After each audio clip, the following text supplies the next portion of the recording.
Una de las preocupaciones que tenemos los seres humanos desde temprana edad es la búsqueda por saber de dónde venimos, lo que somos y hacia dónde vamos. Es así como surge la necesidad de estudiar y conocer paso a paso el proceso evolutivo a través de los siglos de nuestros antepasados. Al conocer parte de la cultura de nuestros ancestros, vamos dándole un sentido más lógico a nuestra existencia. Lo invitamos a dar un recorrido en la historia de nuestro país que llamaremos Así es Honduras.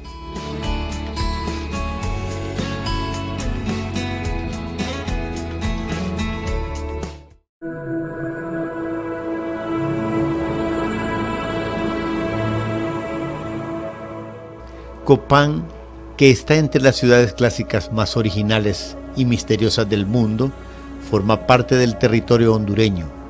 Es una región de colinas bañadas por el río Copán. Este magnífico parque arqueológico, ubicado en el corazón del Valle de Copán, es quizás la mayor fuente de información referente a la antigua civilización maya. La fama de Copán como la civilización maya más artística es bien conocida y sin duda jugó un papel importante para que en 1980 la UNESCO declarara a Copán como Patrimonio de la Humanidad. Hay países, ¿verdad?, que desean potenciar más el turismo cultural y que tienen como un referente lo que es el parque arqueológico de Copán Ruinas. Entonces ellos a veces acuden al Instituto Hondureño de Antropología e Historia para conocer un poco la experiencia que hemos tenido en materia de conservación y de investigación. The Maya, in putting the sculpture on the external facades of these buildings, did it for specific purposes, and they created these beautiful scenes that in many ways are almost poetic. This is actually a portrait of the setting sun. We had the Leonardo da Vinci's of the Maya world working at this site. En la última década, Copán ha sido objeto de fructíferos estudios, excavaciones, restauración y descubrimientos, como el Templo Rosalila, Oropéndola, la Acrópolis y la imponente escalinata jeroglífica, el documento dinástico más largo que actualmente se conoce en la región maya.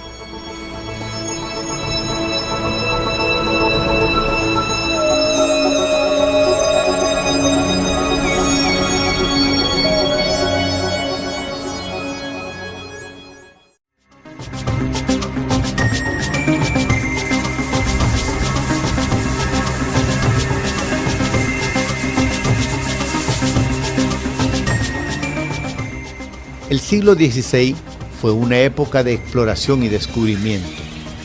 Los europeos navegaron hacia lo desconocido. Sus objetivos eran hacerse ricos rápidamente. El 3 de agosto de 1492, 3 carabelas zarpan del sur de España. Estos aventureros iban decididos a encontrar una nueva ruta al lejano oriente, donde abundan las sedas y las especias. La expedición estaba capitaneada por el almirante italiano Cristóbal Colón. Colón tenía intención de poner rumbo al oeste desde las Islas Canarias, según los mapas de la época, hacia un lugar remoto más allá de los confines del mundo. Colón desconocía la existencia del continente americano y convenció a la tripulación de que la travesía a China duraría 4 semanas. Un cálculo muy optimista. 12 de octubre de 1492, Colón llega a lo que hoy es las Bahamas.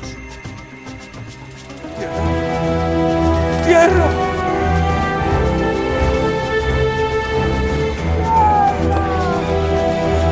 ¡Tierra!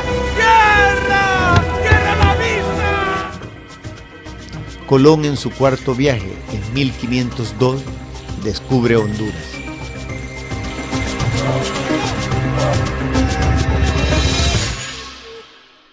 Una guerra que está por empezar para retirar de sus tierras al invasor español.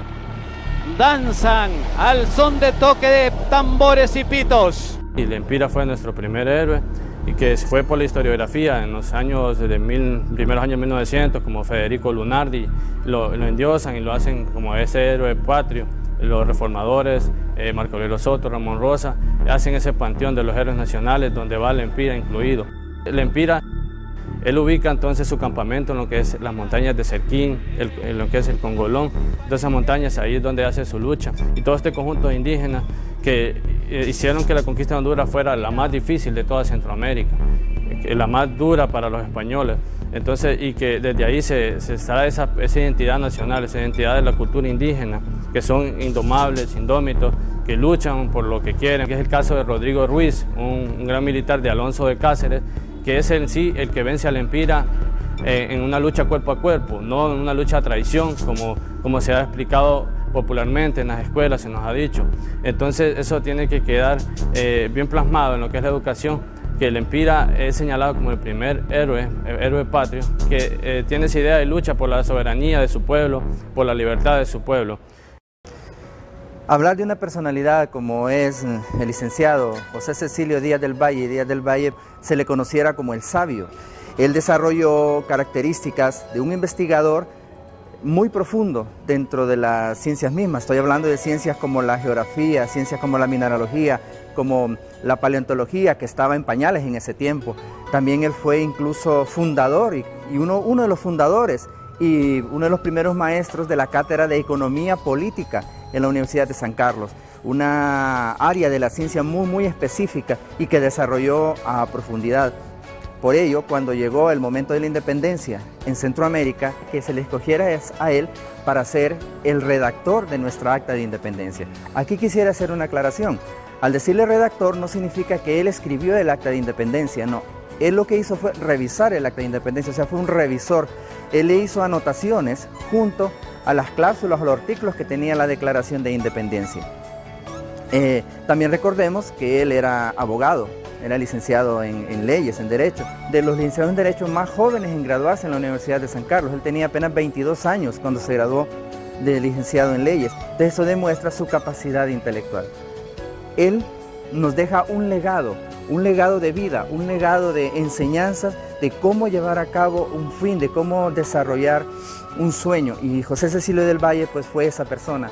Es esa persona que todos aquellos que estamos dentro de lo que es la investigación, de lo que es la ciencia, debemos tenerlo siempre como ejemplo. Y como ejemplo no solo individual, sino como ejemplo de país. Es un símbolo para cualquier estado y nosotros como hondureños deberíamos de sentirnos totalmente orgullosos de que José Cecilio del Valle pues haya nacido un 22 de noviembre en la ciudad de Choluteca. Pero Valle también fue un padre de familia, fue un esposo y muy abnegado. El Instituto de Antropología pues posee unas cartas familiares de José Cecilio del Valle en donde se demuestra el cariño que él tenía por su familia y por sus hijos. En uno incluso él sostiene, él está en México, recordemos que él fue diputado del Congreso mexicano e incluso fue nombrado también canciller o ministro de Relaciones Exteriores de México durante el gobierno de Agustín de Iturbide.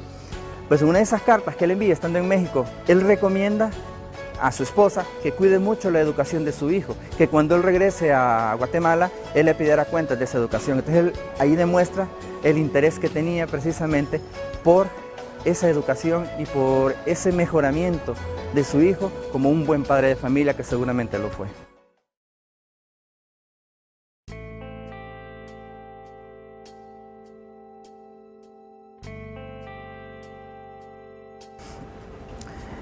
Francisco Morazán, cuando llega al poder de Centroamérica por primera vez en 1829, una de las primeras decisiones que él toma es precisamente apoyar la educación.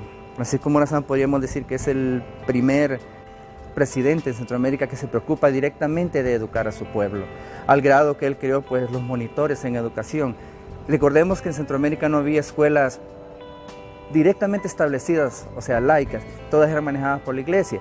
Entonces él, al tomar posesión, decreta que la educación debe ser manejada por el Estado directamente. Al no haber tal vez profesores académicos, entonces él prepara personas que han sido estudiadas o que tienen ciertos niveles educativos altos como monitores en educación y los envía a las partes más apartadas de la Federación Centroamericana para que puedan impartir y preparar al pueblo. ¿Por qué? Porque él decía que la educación popular es un patrimonio del pueblo y que no se podía gobernar un pueblo que no tuviera educación. Eso daba la base de lo que él pensaba con respecto a la educación en Honduras. Por eso, Francisco Morazán, desde una perspectiva muy particular, yo lo considero como el precursor de la educación estatal en Honduras. Morazán no tuvo una preparación militar de academia. Morazán nunca fue preparado en una escuela militar de ningún tipo. Y eso habla mucho entonces de sus capacidades estratégicas y de su capacidad intelectual, porque él ganó prácticamente todas las batallas en las que se enfrentó. Él tuvo más de 15 batallas y de esas el 99% ganó, porque demostraba hasta cierto punto un genio militar. La Trinidad, que fue la primera batalla en donde se enfrentó ya específicamente contra un enemigo bien preparado, que fue José Justo Mía, el coronel José Justo Mía, tuvo una preparación académica militar. En la Trinidad, que fue aquí en Honduras, fue la primera batalla como tal que Morazán llevó a cabo, San Pedro de Perulapán, el sitio y toma de Ciudad de Guatemala, las Charcas, para mencionarle algunas. En todas ellas Morazán venció. Morazán es una también de esas personalidades que representan y que son un ícono para cualquier estado, especialmente porque él reúne dos características que muy pocas personas reúnen. Él es héroe y es prócer. Héroe, ¿por qué? Porque demostró valentía de sus principios, de principios éticos, y murió por esos principios, y luchó para defender a los humildes y preparar a su pueblo, especialmente la educación. Y prócer, ¿por qué? Porque fue un maestro también. Él manifestó con sus enseñanzas y con sus escritos dejar un legado de enseñanza para todos los que vivimos en la actualidad y que debemos aprender de la enseñanza de personalidades como don José Francisco Morazán Quesada, que insisto, hasta donde yo sé, en Honduras es el único héroe y prócer a la vez. Después de que se termina la Federación Centroamericana, Honduras queda como una provincia libre y necesita sacar a la luz todos los recursos que ella tiene. Y es así como llega hasta lo que se le llama la Reforma Liberal. La Reforma Liberal tenía como objetivo proyectar Honduras hacia el mercado mundial capitalista, imitar a otros países como Guatemala, México, Argentina, que habían iniciado ese proceso y tenían mucho éxito, vendiendo sus recursos hacia el exterior. Es por eso que Marco Aurelio Soto entonces toma los puntos de Honduras que contienen mayor riqueza y los expone en el extranjero, principalmente en lo que es Estados Unidos, que era el país que se estaba desarrollando a nivel mundial. Es así como vienen muchos inversionistas aquí a Honduras, principalmente a explorar. Ven que Honduras es el país más rico de Centroamérica en minerales y que contiene una gran cantidad de mano de obra que les puede ser de mucho provecho para desarrollar el país y así también dejar aquí una burguesía consolidada que pudiera retomar lo que ellos han hecho y desarrollar Honduras. En Honduras se proyectan principalmente a exportar oro y plata de aquí muy cerca. Tegucigalpa, San Juancito, Santa Lucía, Valle de Ángeles se caracterizaban porque son de origen volcánico y eso tienen mucho mineral. El oro y la plata más pura se sacaba de aquí a nivel de colonial. Entonces, la Rosario Mining Company llegó a ser la compañía número 5 a nivel mundial en mayor importancia en exportación de minerales. Daba una gran cantidad de mano de obra, de empleo, trabajaban alrededor de 1000 personas por turno, en los 3 turnos diarios. Entonces, eso lo veía muy bien porque la mano de obra de Honduras era muy calificada. Con este éxito, entonces, vienen y se proyectan en la costa norte de Honduras. Honduras en la colonia solo había tenido población en el centro y occidente y el sur, no así la costa norte porque era un paisaje muy indómito, un paisaje muy pantanoso, no se sabía cómo explotarlo. Entonces Honduras lo proyecta y vienen los exportadores, los estadounidenses, y ven que el territorio es muy apto para un producto, el banano. Y es así como Honduras entra en primeros años del siglo XX. Para 1920, Honduras era el primer exportador a nivel mundial de banano. Toda Centroamérica concentraba su mano de obra casi en Honduras.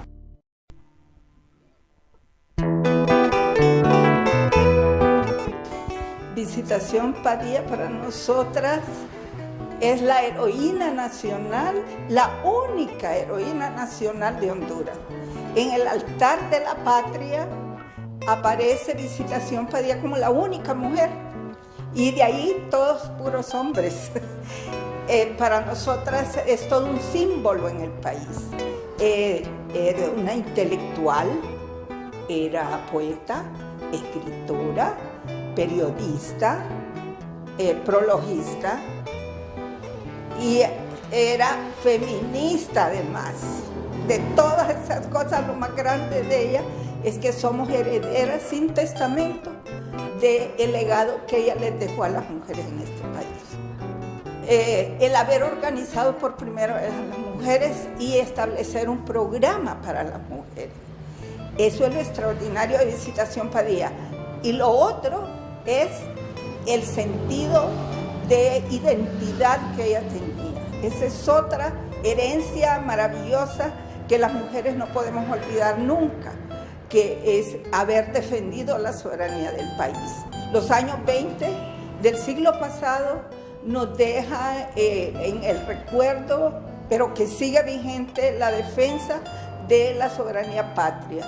Visitación Padilla en los años 20 protesta y organiza junto con Froilán Turcio un movimiento que se llamó Defensa Nacional, porque hubo un desembarco de marines en el territorio y ella levantó la bandera en defensa de la soberanía del país. En 1950 ella se incorpora a un movimiento que ella era su presidenta y que luchó por el establecimiento del derecho al voto de las mujeres. Un discurso que en 1952 ella hace en el Congreso Nacional para exponer los motivos por los cuales las mujeres teníamos el derecho a votar y a hacernos ciudadanas. Y eso fue lo que ella hizo, además de todo el trabajo que venía haciendo de conciencia en las mujeres para garantizar que las mujeres pudiéramos tomar parte en el hecho de dirigir el país, de tomar decisiones importantes y defender los derechos de las mujeres. Visitación Padilla, feminista, inteligente, brillante. No hay una mujer como ella en este país que pueda igualarla. Que va dedicado a la mujer.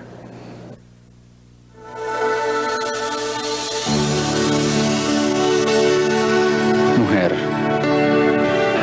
la de la mano amiga sobre el hombro.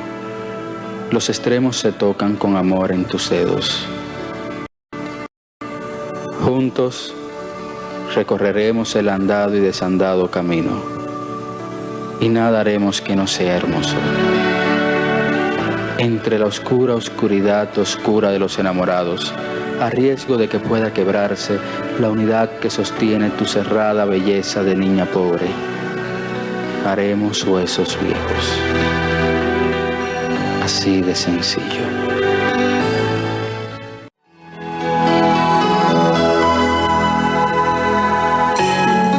Escritura se han desprendido una serie de conceptos de parte de los críticos. Se dice que escribo humanamente, se dice que aplico la ternura sin caer en el ternurismo.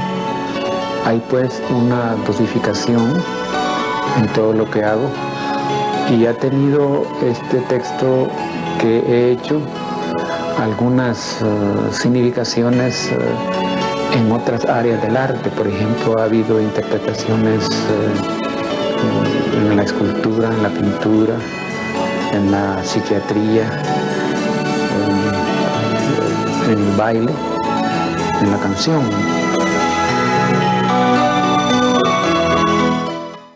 Por medio de las artes, lo que está dentro de nosotros cobra vida, igual que la ciencia, con la diferencia que las artes también transforma el alma.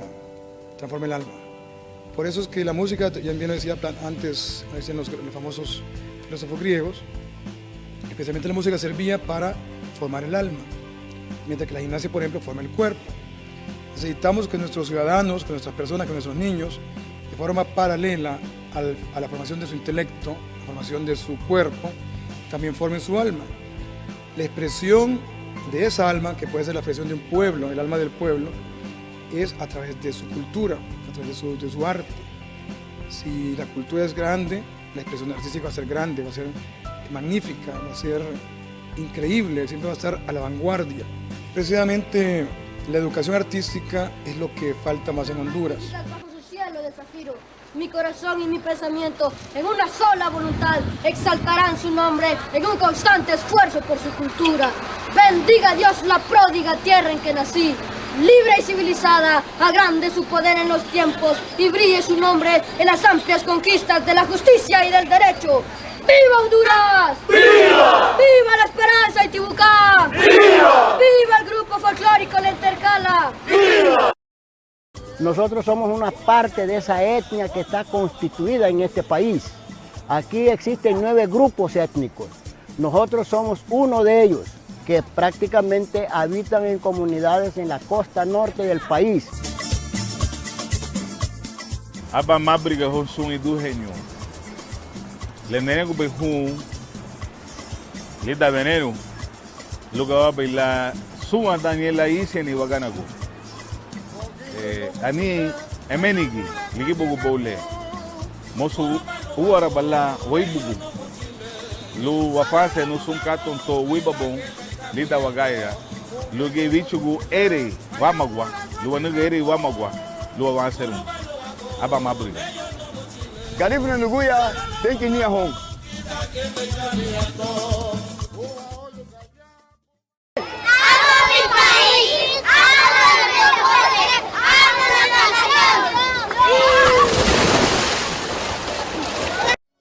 Para ser triunfador en el deporte se necesitan varias cosas, pero lo más importante es tener pasión por algo, tener pasión por lo que uno está haciendo, y para lograr esto hay que tener disciplina, hay que entrenar muchas horas, dedicarle mucho tiempo a lo que queremos hacer. Por ejemplo, en mi caso, en la natación, yo he dedicado horas y horas y horas de entreno y muchos kilómetros en la piscina para lograr los resultados que he tenido hasta el día de hoy.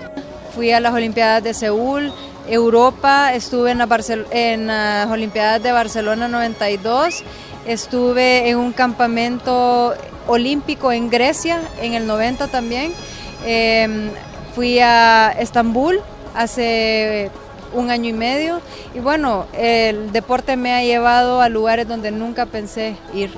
Bueno, para mí ha sido un orgullo poder representar a mi país, poder ir a países donde a veces ni siquiera saben dónde queda Honduras y poder llevar nuestro himno, izar nuestra bandera, como me sucedió cuando fuimos a Italia al Mundial Master. Muchas personas no sabían dónde quedaba Honduras, ni siquiera sabían que teníamos natación de alto nivel. Entonces para mí es una satisfacción, un orgullo, porque realmente yo amo mi país y siempre en todo lo que hago trato de dar el 100%.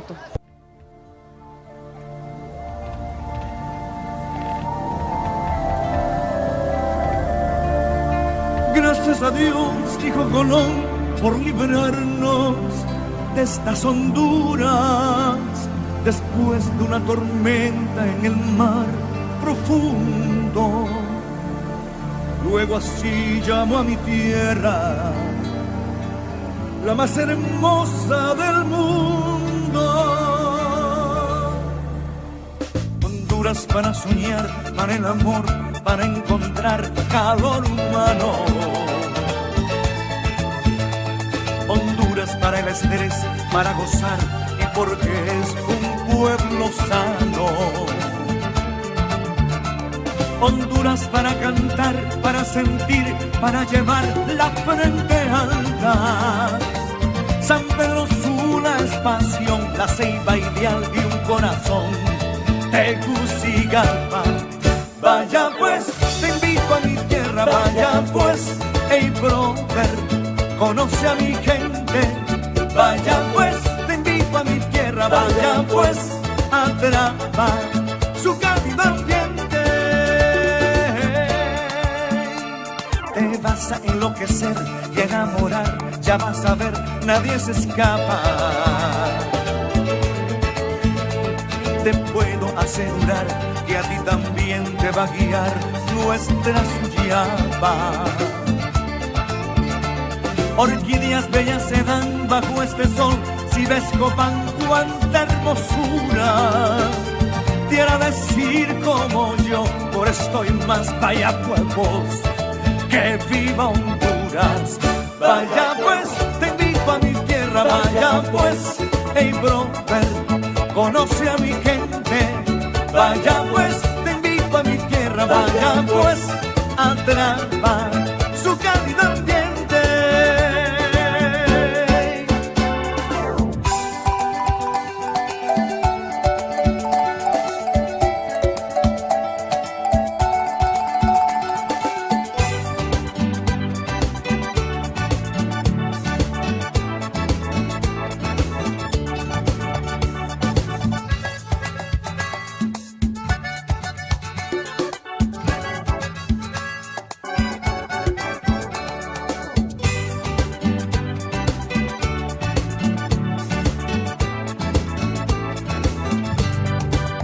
Vaya pues, te invito a mi tierra, vaya pues, hey brother, conoce a mi gente. Vaya pues, te invito a mi tierra, vaya pues, atrapa su cálido ambiente.